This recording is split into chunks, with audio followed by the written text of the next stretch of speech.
اعوذ باللہ من الشیطان الرجیم بسم اللہ الرحمن الرحیم وبہ نستعین وہو خیر ناصر و معین۔ تمام حمد ہے اس خالق ازل کے لیے، سکون جھیل کو دیتا ہے جو کول کے لیے، اور میں ان کے نام سے کرتا ہوں ابتدائے کلام، میں ان کے نام سے کرتا ہوں ابتدائے کلام، وہ جن کا نام فرشتوں نے بھی سنبھل کے لیے، میں کیوں نہ اس کو بلا فصل بادشاہ کہوں، جدا ہوا جو نبی سے ایک پل کے لیے۔ تمام تر حمد و ثنا اس خالق لم یزل کے لیے، اور درود و سلام ہو خاتم الانبیاء سید المرسلین محمد مصطفیٰ صلی اللہ علیہ وآلہ وسلم پر، ان کی آل پاک پر، اصحاب منتجبین پر۔ ناظرین کرام، پروگرام نظرانہ عقیدت میں آپ کا میزبان ڈاکٹر سید مظفر حسین رضوی آپ کی خدمت میں حاضر ہے۔ میری جانب سے آپ تمام محترم ناظرین کی خدمت میں السلام علیکم ورحمۃ اللہ وبرکاتہ۔ ناظرین کرام، سرکار دو جہاں محمد مصطفیٰ صلی اللہ علیہ وآلہ وسلم نے جب تبلیغ کا آغاز کیا اور اسلام کی ترویج و تبلیغ کا جب سلسلہ شروع ہوا تو طرح طرح کی رکاوٹیں، مشکلات، پریشانیوں کا سامنا کرنا پڑا۔ اس سے پہلے ہمارا ایک پروگرام اسی موضوع پر کہ کس طرح کی مشکلات اور پریشانیوں کا سامنا کرنا پڑا، اس موضوع پر گفتگو ہوئی، اور آج ہم جس موضوع پر گفتگو کرنے جا رہے ہیں کہ ان مشکلات اور پریشانیوں کے بعد رسول اکرم صلی اللہ علیہ وآلہ وسلم کو مکہ چھوڑنا پڑا اور آپ کو مدینہ کی جانب ہجرت کرنا پڑا۔ وہ کون سے اسباب تھے کہ آپ کو مکہ چھوڑنا پڑا؟ اس موضوع پر گفتگو کے لیے ہم نے اپنے اسٹوڈیو میں ممتاز علماء کرام کو مدعو کیا ہے، جو آج کی اس موضوع پر گفتگو فرمائیں گے۔ مختصر تعارف آپ کے سامنے پیش کر رہا ہوں۔ ہمارے ساتھ تشریف فرما ہے ممتاز عالم دین خطیب اہل بیت حضرت علامہ شبیر الحسن طاہری صاحب۔ السلام علیکم ورحمۃ اللہ وبرکاتہ۔ وعلیکم السلام ورحمۃ اللہ۔ خوش آمدید کہوں گا آپ کو پروگرام میں، اور ہمارے ساتھ دوسرے مہمان ممتاز ریسرچ اسکالر محقق مفتی اعجاز بشیر صاحب۔ السلام علیکم ورحمۃ اللہ وبرکاتہ۔ خوش آمدید کہوں گا آپ کو بھی۔ اور ہمارے ساتھ تیسرے مہمان ممتاز ثنا خاں، بین الاقوامی شہرت یافتہ شاعر بھی ہیں ماشاءاللہ، نعت گو شاعر ہیں، میری مراد محترم جناب عزیز الدین خاکی صاحب۔ السلام علیکم ورحمۃ اللہ وبرکاتہ۔ جی وعلیکم السلام ورحمۃ اللہ۔ خوش آمدید کہوں گا آپ کو میں پروگرام میں۔ سلسلے گفتگو کا آغاز قبل آپ سے کرنا چاہوں گا۔ رسول اکرم صلی اللہ علیہ وآلہ وسلم کو مکہ مکرمہ چھوڑنا کیوں پڑا؟ یعنی اسباب ہجرت کیا ہیں؟ جی، پیغمبر گرامی نے مکہ سے مدینہ کی طرف جو ہجرت کی ہے تو ظاہراً اس کے اسباب کیا ہیں، کیوں ان کو نکلنا پڑا؟ اگرچہ یہ نکلنا پڑنا کا لفظ ظاہری حالات کے پیش نظر آپ نے استعمال کیا، اور ظاہری حالات کے اعتبار سے اس کو کیا بھی جائے گا، کیونکہ ظاہراً ایسا محسوس بھی ہوتا ہے، اور تاریخ کی کتابوں کی بعض عبارتوں سے ظاہراً یہی اندازہ ہوتا ہے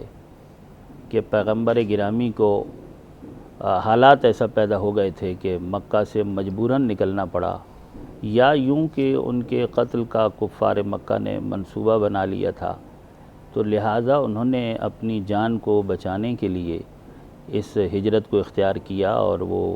مکہ سے مدینہ کی طرف روانہ ہو گئے۔ ظاہراً بعض کتب کی بھی عبارتوں سے یہ نتیجہ نکلتا ہے، اور یہ لیکن حقیقت یہ ہے، اگر ہم نگاہ دقت سے دیکھیں، عمیق نگاہوں سے اگر جائزہ لیں حالات کا، تو پیغمبر گرامی نے جو مکہ کو چھوڑا اور مدینہ کی طرف تشریف لے گئے، تو یہ جان بچانے کے لیے نہیں گئے تھے، بلکہ اسلام پھیلانے کے لیے گئے تھے۔ اور حقیقت میں ان کے ارادے میں یہ چیز پہلے ہی سے شامل تھی، ان کے منصوبے میں یہ بات پہلے ہی سے شامل تھی کہ مدینہ کو تبلیغ دین کا مرکز قرار دینا ہے۔ چونکہ مدینہ کے لوگ مائل ہو رہے تھے، اور حج کے موسم میں پیغمبر گرامی کے ساتھ وہ ملاقاتیں کرتے تھے، دھیرے دھیرے پہلے تو اکا دکا لوگ تھے، پھر ان کی تعداد میں اضافہ ہونے لگا، اور وہ رسول اسلام کے اس پیغام اسلام کو مدینے میں جا کر پہنچاتے۔ لوگ دین اور اسلام کی طرف چونکہ راغب ہو رہے تھے، اور ان کی طرف سے رسول اللہ کو دعوت بھی مل چکی تھی کہ آپ مدینہ تشریف لے آئیں،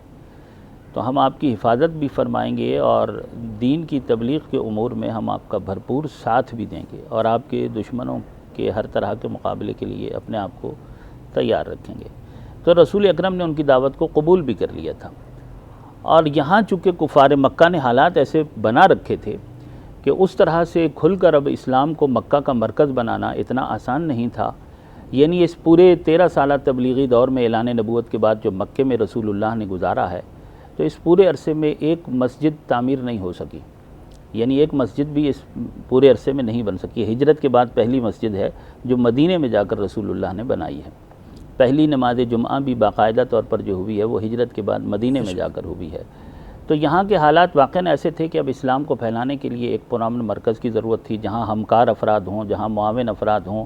جہاں پیغام قبول کرنے والے افراد ہوں، ان کا ساتھ حاصل ہو. لہذا یہاں جو لوگ کلمہ پڑھ رہے تھے، چونکہ بنیادی طور پر جن لوگوں نے اسلام کو قبول کیا تھا، تو ان لوگ ان کے مقابلے میں کہ جو کفار مکہ، کفار قریش تھے، کمزور تھے، تو ان لوگوں کی ان کے لیے ایذا رسانیاں اور تکلیفوں کا سلسلہ زیادہ تھا. پیغمبر اکرم نے ان کو ہجرت کا حکم دے دیا تھا، اور رسول اسلام کی تعمیل میں مسلمانوں نے پہلے ہی سے مکہ سے مدینہ کی طرف جانا شروع کر دیا تھا. دھیرے دھیرے کافی تعداد مسلمانوں کی جو ہے وہ مکہ سے مدینہ پہلے ہی جا چکی تھی اور وہاں آباد بھی ہو چکی تھی. رسول اسلام نے اپنے آپ کو آخر میں رکھا کہ پہلے مسلمانوں کو محفوظ مقام پر منتقل کر دیا جائے تو میں آخر میں جاؤں گا. اب رسول اللہ صلی اللہ علیہ وآلہ وسلم کا جو ارادہ ہجرت تھا، اب چونکہ یہ کفار مکہ ان حالات کو دیکھ رہے تھے کہ مسلمان تو آہستہ آہستہ مدینے میں جا کر آباد ہو رہے ہیں اور وہاں پر جا کر وہ خوشحال بھی ہو رہے ہیں، اور مدینے سے اسلام نے پھیلنا بھی شروع کر دیا ہے، اور آہستہ آہستہ ان تک یہ خبریں بھی پہنچی کہ رسول اسلام بھی مکہ سے نکل کر وہاں جانا چاہتے ہیں. تو یہ لوگ دارالندوا میں جمع ہوئے اور ان لوگوں نے یہ منصوبہ بنایا کہ ان کے ہجرت سے پہلے ہی ان کو قتل کر دیا جائے، ان کا چراغ زندگی گل کر دیا جائے، تاکہ یہ نہ وہاں پہنچنے پائے نہ یہ اسلام پھیلنے پائے. یعنی ایسا نہیں ہے کہ ان کے ارادہ قتل کی وجہ سے رسول اللہ نے ہجرت کی تھی، بلکہ رسول اللہ کے ارادہ ہجرت کی وجہ سے انہوں نے پیغمبر کے قتل کا منصوبہ بنایا تھا. رسول اللہ نے حکم الہی اور اذن الہی سے مکہ کو چھوڑنے کا فیصلہ کیا، اور دارالندوا میں جمع ہو کر 40 قبائل یہ جو تھے، اب میں بات کو مختصر کر رہا ہوں، کہ انہوں نے یہ منصوبہ بنا لیا کہ ان کے گھر کا محاصرہ کر لیا جائے اور ان کو نکلنے نہ دیا جائے. ادھر سے جبرائیل امین کے ذریعے سے پیغمبر گرامی کو یہ پیغام دیا جا چکا تھا، اور مخصوص آیات کی تلاوت کرتے ہوئے ایک مشت خاک کو اٹھایا، ان کی جانب پھینکتے ہوئے انہی کے بیچ میں سے نکل گئے، جیسے ایمان کفر میں سے نکل جاتا ہے. وہ رسول اللہ کو دیکھ نہ پائے. البتہ انہوں نے اپنے رسول اللہ کے گھر کا محاصرہ کر رکھا تھا. یہ 40 قبیلوں کے 40 بہادر ترین کافر تھے، اور یہ اس لیے 40 قبیلوں کے لوگ جمع کیے گئے تھے کیونکہ یہاں پر ابو جہل نے یہ رائے دی تھی کہ کوئی بھی ایک قبیلہ آگے بڑھے گا تو بنو ہاشم اس سے انتقام لیں گے، تو ہر قبیلے کے افراد جمع ہو جائیں تاکہ بنو ہاشم پھر کس سے انتقام لیں گے، کس سے لڑیں گے. تو حضرت علی علیہ السلام کو اپنے بستر پر سلا کر کہ یا علی آج تم میرے بستر پر سو جاؤ، اور سارے خطرات سے آگاہ کر دیا کہ کفار مکہ آج میرے گھر کا محاصرہ کریں گے، میرے بستر پر آپ سو جائیں، میری چادر کو اوڑھ کر سو جائیں. مولا علی علیہ السلام پیغمبر گرامی کے بستر پر سو گئے، انہیں اپنی جگہ پر سلا کر رسول اللہ نے ہجرت فرمائی. مفتی صاحب آپ کی خدمت میں بھی سوال رکھنا چاہوں گا، اور جس طرح بہت تفصیل سے وضاحت کے ساتھ بیان فرمائیں کہ کیا وجوہات تھے، اور ایک جملہ جو قبلہ نے فرمایا کہ رسول اکرم نے ہجرت کرنی تھی، اس کی وجہ سے انہوں نے قتل کا منصوبہ بنایا. اچھا، اس حوالے سے اگر میں آپ کی خدمت میں یہ دوسرا سوال بھی رکھ لوں کہ پھر کیا حکمت عملی تھی؟ آپ نے ہجرت کے لیے کوئی تیاری کی تھی، ہجرت کی پلاننگ کی تھی، یا ایک اچانک یہ سب کچھ ہو گیا؟ بسم اللہ الرحمن الرحیم. بہت خوبصورت عنوان ہے. سب سے پہلے تو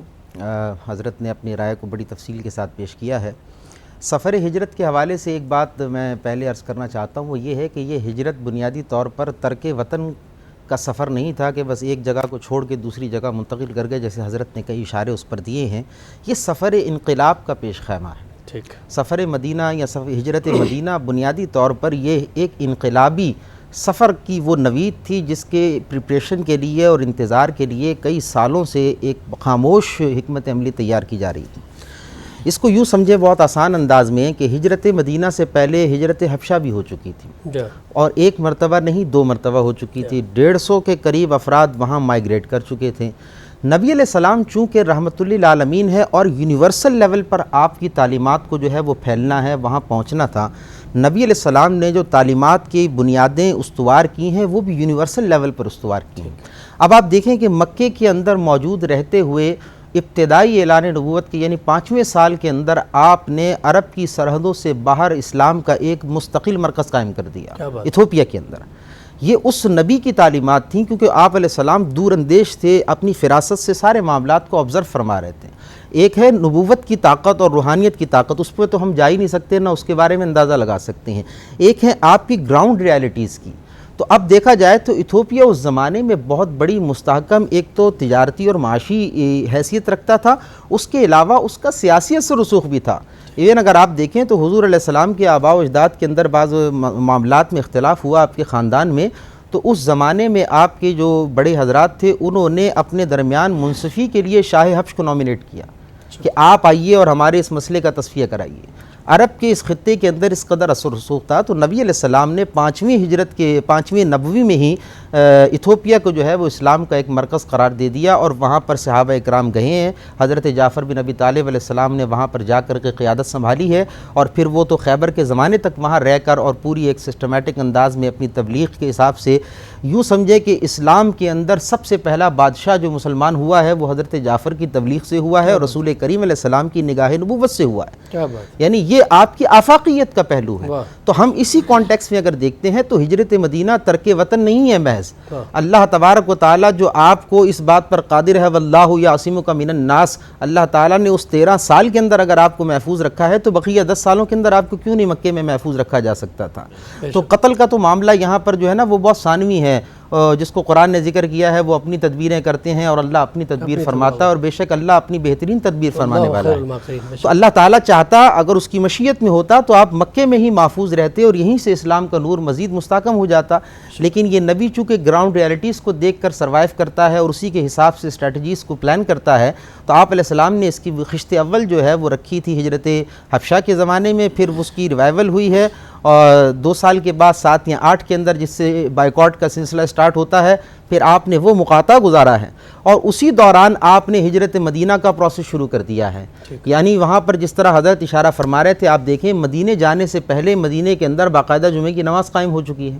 وہاں پر صحابہ جو ہے وہ پہلے پہنچ چکے ہیں، تبلیغ اسلام گھر گھر میں جا رہی ہے۔ اسی لیے جب آپ قباء میں پہنچے ہیں بڑا مشہور ہے طلع البدر علینا من ثنیۃ الوداع، وہ کلمات جو کہے جا رہے ہیں وہ اسی تیاری اور حکمت عملی کا پیش خیمہ ہے جس کے اثرات آپ کی آمد اور استقبال کے وقت جو ہے وہاں پر ظاہر ہو رہے ہیں۔ یعنی اس قدر ظاہر ہو رہے ہیں کہ صرف مسلمان ہی نہیں بلکہ غیر مسلم بھی آپ کے استقبال کے لیے وہاں پر موجود ہیں۔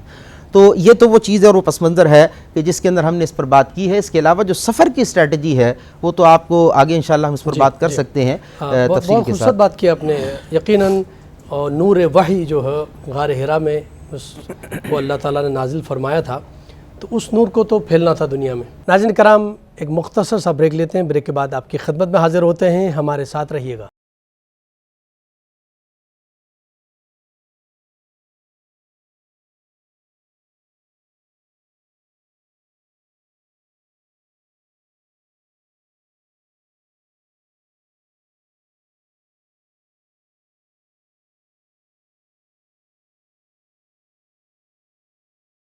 محترم ناظرین کرام، ایک بار پھر پروگرام نظرانہ عقیدت میں آپ کے خیر مقدم گفتگو جاری ہے۔ رسول اکرم صلی اللہ علیہ وآلہ وسلم جو آپ نے ہجرت فرمائی مکے سے مدینہ کی جانب، اس کے اسباب وجوہات کیا تھیں، اس حوالے سے آج کے پروگرام میں گفتگو ہو رہی ہے۔ وہ جس طرح آپ نے فرمایا کہ ایک انقلاب تھا جو پوری دنیا میں برپا ہونا تھا، تو وہ انقلابی نور تھا کہ جو نکل کے کبھی حبشہ کی جانب جا رہا ہے وہاں روشنی پھیلا رہا ہے، کبھی مدینہ کی جانب جا رہا ہے وہاں روشنی پھیلا رہا ہے، اور اس نور کا منبع و مرکز خود رسول اکرم کی ذات ہے کہ رسول اکرم کی ذات اقدس جو ہے خود بھی جب آپ جا رہی تھی، تو میں قبلہ آپ کی خدمت میں سوال رکھنا چاہوں گا کہ رسالت میں آپ صلی اللہ علیہ وسلم تو جا رہے تھے، لیکن یہاں جو ہجرت کی جو حکمت عملی تھی اس میں آپ نے ان کافرین کا جو آپ کو قتل کرنے آ رہے ہیں، آپ پر تلوار چلانا چاہتے ہیں اور آپ کے قتل کی پلاننگ ہو چکی ہے، ان کی امانتیں واپس کرنے کے لیے آپ نے حضرت علی کو کہا کہ آپ بستر پہ سوئیں۔ ٹھیک ہے، کیا ایسی بات ہے کہ ایک انسان کہہ رہا ہے کہ میں چونکہ بچ کے جانا چاہتا ہوں، ظاہری اعتبار سے یہ میں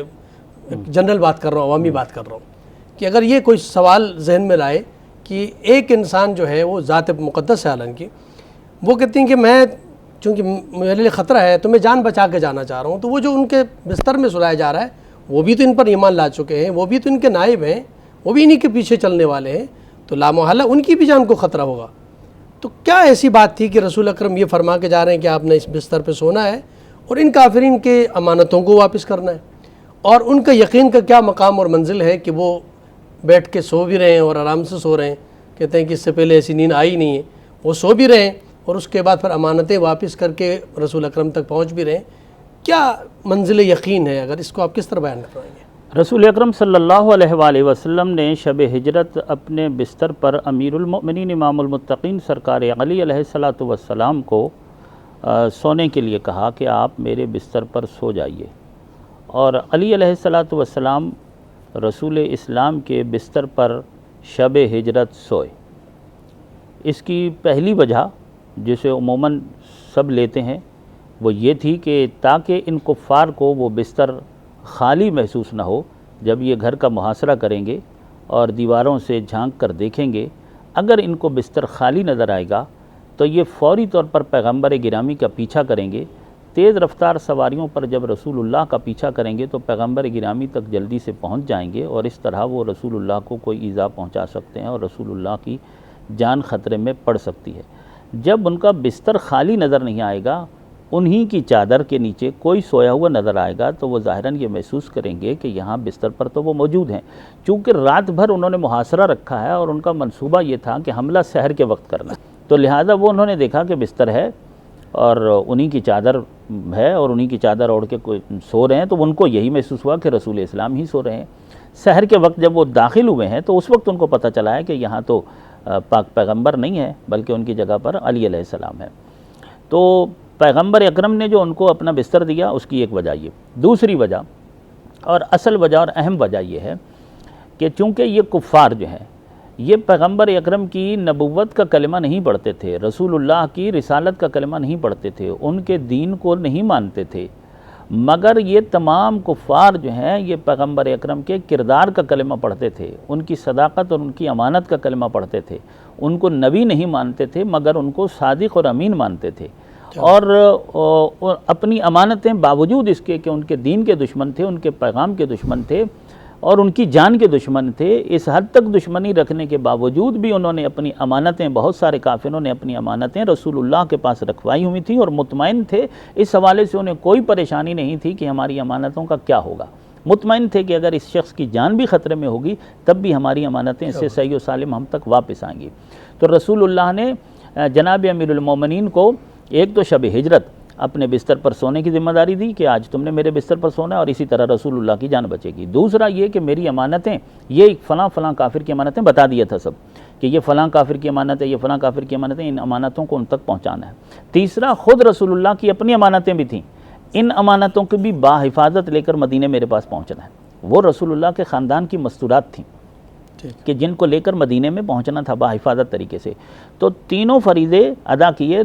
جناب امیر المومنین نے، ان کے بستر پر سوئے۔ آج اگر علی بستر پر سوتے ہوئے، پہلی بات تو یہ ذہن میں رکھیے گا کہ اگر کسی شخص سے کہا جائے کہ آج آپ سو جائیے ہمارے بستر پر یا کسی بھی بستر پر سو جائیے، اور اگر کسی آدمی کو رات بھر سونے کی عادت نہ ہو تو اسے نیند نہیں آئے گی۔ ایک دن اگر اسے کہہ دیا جائے، وہ ہمیشہ جاگتا ہے راتوں کو، اگر ایک دن اسے کہہ دیا جائے کہ سوئیں تو اسے کہاں سے نیند آئے گی؟ بستر بدل جائے تو پھر بھی نیند نہیں آتی۔ اگر بہت خراٹے لے کر گھوڑے بیچ کر بھی سونے والا ہو، اس سے کہا جائے کہ آج کوئی چور آ سکتا ہے تو نیند ویسے ہی اڑ جائے گی۔ آج تینوں صورتیں تھیں۔ نمبر ایک، جناب امیر المومنین کو راتوں کو سونے کی عادت نہیں ہے۔ میں بڑی تیزی سے آگے بڑھ رہا ہوں لیکن میری بات مکمل ہونے دیجیے گا کہ جناب امیر المومنین کو ایک تو راتوں کو سونے کی عادت ہی نہیں ہے۔ علی پوری رات جاگ کر عبادت الہیہ میں گزارتے ہیں، 1000 رکعت نماز پڑھتے ہیں، پوری رات جاگتے ہیں اور عبادت الہیہ میں گزارتے ہیں۔ دوسرا، بستر بھی بدل چکا ہے، اپنے بستر پر نہیں، نبی کے بستر پر۔ تیسرا یہ کہ یہ نہیں ہے کہ امکان ہے چور کے آنے کا، علی دیکھ رہے ہیں کہ 40 کافروں نے ننگی تلواریں ہاتھ میں لی ہوئی ہیں اور گھر کا محاصرہ کیا ہوا ہے۔ تو اگر ان حالات کو دیکھا جائے تو جناب امیر المومنین کو تو نیند نہیں آنی چاہیے۔ یعنی ایسے شخص کو آج نہیں سلانا ہے کہ جو کروٹیں بدلتا رہے، جو بے چین ہوتا رہے، یا کسی لمحے رات کے وقت اس کو خیال آ جائے کہ میری جان خطرے میں ہے، میں بستر کو چھوڑوں اور کسی حجرے میں جا کر ننگی تلوار لے کر میں بھی حملے کی صورت میں بیٹھ جاؤں کہ اگر کفار آئیں تو میں دفاع کروں، میں کیوں بستر پہ پڑا رہا ہوں، اس طرح تو میں مر بھی سکتا ہوں۔ لیکن چونکہ رسول اسلام کا حکم یہ تھا کہ آپ نے میری چادر اوڑھ کر سونا ہے، تو سحر کے وقت تک علی علیہ السلام سوئے، نہ کروٹ بدلی ہے، نہ پہلو بدلا ہے، اور نہ ہی چادر ہٹا کر دیکھا ہے کہ اب کافروں کو کیا صورتحال ہے۔ انتہائی اطمینان کے ساتھ سوئے ہیں۔ اور کسی نے مولا علی علیہ السلام سے پوچھا تھا کہ یا علی، آپ کو شب ہجرت نیند آ گئی تھی؟ تو میرے مولا نے یہی فرمایا تھا کہ خدا کے بندے علی کی پوری زندگی میں بس وہی یہ ایک رات ہے کہ جب علی سکون سے سویا۔ کیا بات ہے، بہت خوبصورت بات کی آپ نے۔ میں چاہوں گا کہ ہمارے ساتھ مشہور نعت گو شاعر جناب عزیز الدین خاکی صاحب تشریف فرما ہے، بارگاہ رسالت میں نذرانہ عقیدت پیش کریں۔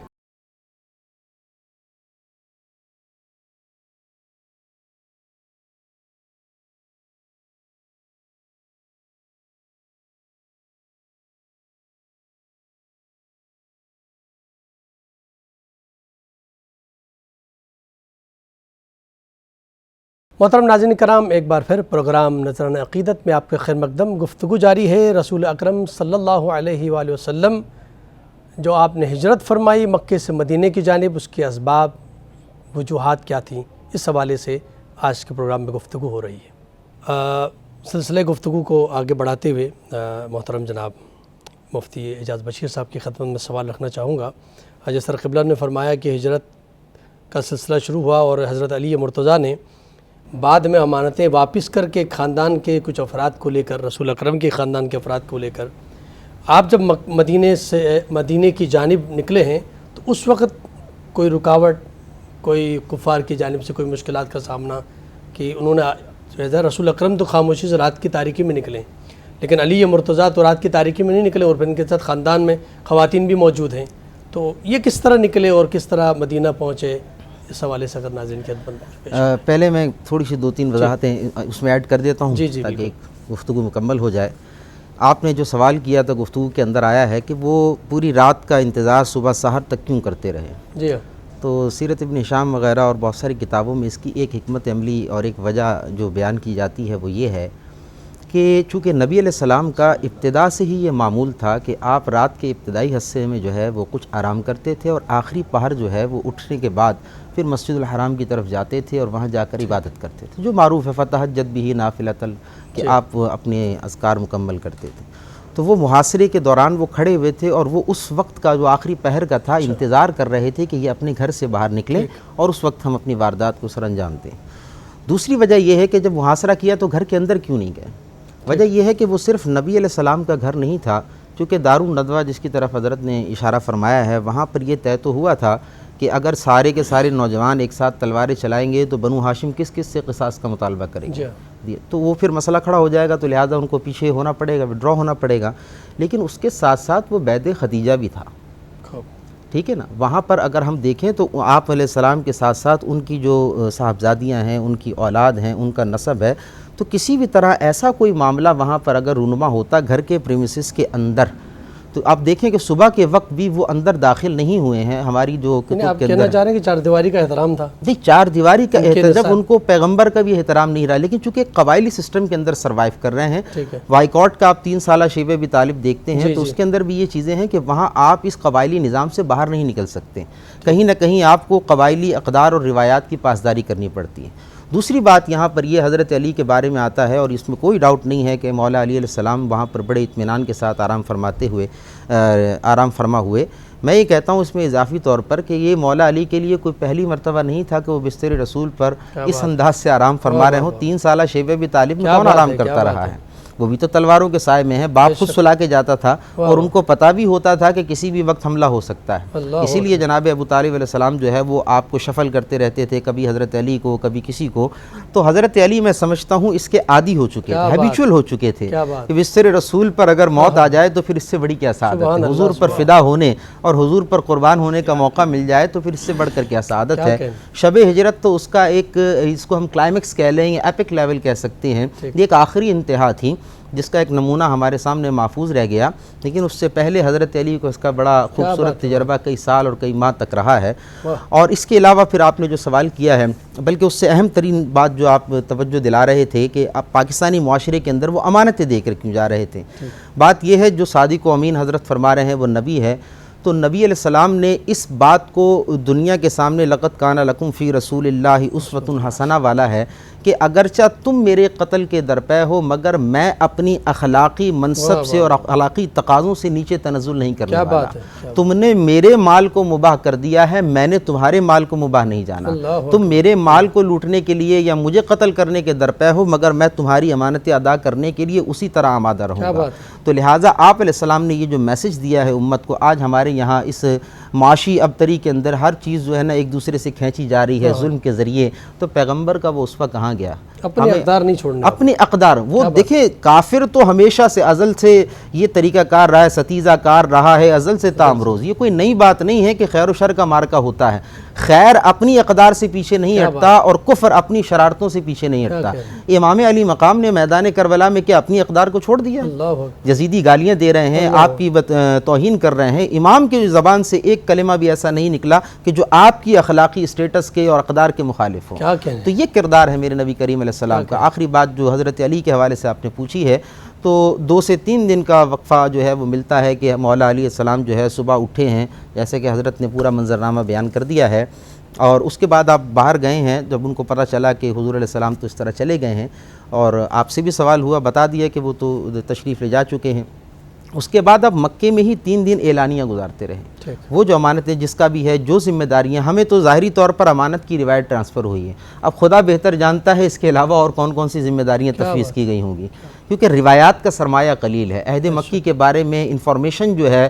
ہمارے پاس جو روایات آئی ہیں بہت مختصر ہے۔ میں یہ سمجھتا ہوں اسلام کی بنیادی اکائیاں جو ہیں عہد مکی کے اندر ملتی ہیں، جس پر بعد میں عہد مدنی کا معاشرہ اسٹیبل ہوا ہے اور اس نے آگے پھیلنا شروع کیا ہے۔ تو 3 دن تک حضرت علی وہاں رہے ہیں، مکے کے بازاروں میں باقاعدہ جاتے رہے ہیں، اعلانیہ طور پر آپ نے ہجرت کی ہے، لیکن چونکہ کافروں کا مین پرپس یہ تھا کہ حضرت نبی کریم علیہ السلام کو جو ہے وہ کسی طرح روکنا اور آپ کو قتل کرنا یا آپ کو گرفتار کرنا تھا، حضرت علی سے تصادم لینا ان کا مطلوب اور مقصود نہیں تھا، اسی وجہ سے لوگوں نے ان کے ساتھ تصادم نہیں کیا اور وہاں سے آئے۔ رکاوٹیں ضرور کھڑی کی گئیں، ایسا نہیں ہے کہ کسی کو بھی یہ شہادت گہے الفت میں قدم رکھنا ہے، لوگ آسان سمجھتے ہیں مسلمہ ہونا، ہجرت رسول پہ بستر پہ سو جانا یہ کہنے کو آسان ہے، جس نے کیا ہو اس کو پتہ ہے، اس کو مولا علی کہتے ہیں۔ دشمن کے خلاف کارروائی کرتے ہوئے ان کے عزیز و اقارب کو بھی تکلیف کا نشانہ بناتے ہیں، ان کو اذیت دینے کے لیے۔ دیکھیے یہ تو ایک پروپیگنڈا ہے نا، یعنی آپ ہمارا معاشرہ تو یہی ہوتا ہے، ہمارا معاشرہ یہی کرتا ہے، لیکن جو عالی نسب لوگوں کا معاشرہ ہوتا ہے وہ یہ نہیں کرتا، وہ بتا رہا ہے اپنے کردار سے۔ انہوں نے آپ کے نبی علیہ السلام فتح مکہ کے موقع پر آتے ہیں اور ایک جملے میں سب کو معاف کر دیتے ہیں۔ انہوں نے کیا کیا نہیں کیا، آپ کو ستایا، آپ کی آل کو ستایا، بھوکا تڑپایا، قتل کی منصوبے بنائے ہیں، آپ کو جسمانی اور اخلاقی ہر طرح کی اذیتیں دی ہیں، لیکن جو جتنا عالی نسب ہوتا ہے، جس کے اندر جس میں جتنا ظرف ہے اتنا ہی وہ خاموش ہے۔ اسی حوالے سے میں بات کرنا چاہوں گا کہ پھر رسول اکرم نے بھی اپنے آپ کو شہر مدینہ میں داخل نہیں کیا ہے۔ جب کہا گیا کہ چلیں شہر مدینہ میں داخل ہوتے ہیں تو رسول اکرم نے فرمایا نہیں، علی کا انتظار کیا جائے۔ جی بالکل ایسا ہی ہے۔ حالانکہ قبا اور مدینہ، شہر مدینہ کے اندر کوئی زیادہ لمبا فاصلہ نہیں ہے، زیادہ طویل نہیں ہے، لیکن آپ نے اسی مقام پر جتنے دن لگے واپس آنے تک، علی میں امیر المومنین کے آنے تک، تو آپ نے وہی انتظار فرمایا، اور جب آئے تو پھر آپ مدینہ شہر میں داخل ہوئے۔ جی بالکل ایسا ہی ہے۔ یہ ہجرت یکم ربیع الاول سن 14 بعثت کو ہوئی ہے، 14 بعثت سن یکم ربیع الاول کو، اور 12 بعثت کو مدینے سے کچھ پہلے یہ جو مقام ہے جہاں مسجد قباء کی بنیاد رکھی گئی تھی، وہاں پہنچ گئے پیغمبر گرامی، اور پھر انتظار فرمایا انہوں نے جناب امیر المومنین کا، اور جب حضرت علی علیہ السلام چند روز کے بعد پہنچ گئے تو پھر مولا علی علیہ السلام کے ساتھ شہر مدینہ میں داخل ہوئے، اور وہ تاریخ 16 ربیع الاول کی لکھی گئی ہے، یعنی وہ 16 ربیع الاول سن 14 بعثت 622 عیسوی میں شہر مدینہ میں داخل ہوئے ہیں، اور سب سے پہلے محلہ بنو سالم میں داخل ہوئے، وہیں نماز جمعہ کا وقت ہو گیا اور وہیں نماز جمعہ ادا فرمائی ہے۔ پھر اس طرح ہر ایک کی خواہش تھی کہ ہمارے گھر تشریف لائیں، تو فرمایا کہ جہاں اونٹنی جس کے گھر کے سامنے، کیا بات ہے۔ تو وہ ابو ایوب انصاری کے نصیب جاگے تو ان کے گھر قیام فرمایا۔ جزاک اللہ۔ ناظرین کرام، یہاں پر پروگرام کا وقت ختم ہوا چاہتا ہے، یقیناً بہت ہی وضاحت طلب ہے، اس میں بہت سارے سوالات اور ہو سکتے تھے، لیکن چونکہ دامن وقت میں یہاں پر کمی ہے اور وقت ہمارے پروگرام کا یہاں پر ختم ہوا چاہتا ہے، میں نہایت ممنون مشکور ہوں حضرت علامہ شبیر الحسن طاہری صاحب آپ کا، محترم جناب مفتی اعجاز بشیر صاحب آپ کا، جناب عزیز الدین خاکی صاحب آپ کا، نہایت ممنون مشکور کہ آپ تشریف لائے۔ ناظرین کرام، اپنے میزبان ڈاکٹر سید مظفر حسین رضوی کو اجازت دیجیے اور جاتے جاتے میں گزارش کروں گا جناب عزیز الدین خاکی صاحب سے کہ بارگاہ رسالت مآب میں نذرانہ عقیدت پیش کریں۔